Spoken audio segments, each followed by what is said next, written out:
ত্রাণ কাজ, সেবাকর্ম, শিক্ষা কার্যক্রম, উপজাতি কল্যাণ, স্বাস্থ্যসেবা, আধ্যাত্মিক সম্প্রীতি সহ বহুমুখী কাজে ভারত সেবাশ্রম সংঘ কাজ করে চলেছে। এই সমাজসেবী সংস্থা সমাজ কল্যাণে আলাদা ছাপ রেখে চলেছে। স্বাধীনতার আগে থেকে শুরু করা কর্মযজ্ঞ ক্রমশ বিস্তার লাভ করছে।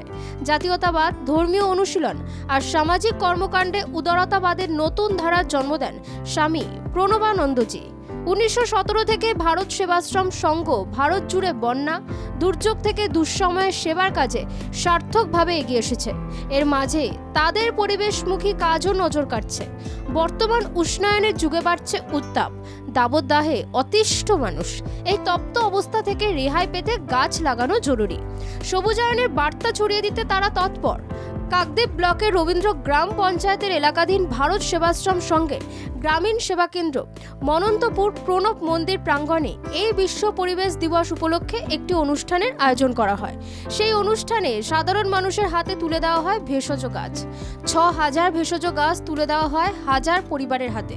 অনুষ্ঠানে ভারত সেবাশ্রম সংঘের তরফে উপস্থিত ছিলেন স্বামী সুদামানন্দ, মেডিকেল অফিসার ডক্টর সুমিত সুর ও ডিফেন্স এস্টেট সহকারী পরিচালক শৈলেন্দ্রনাথ পাণ্ডে।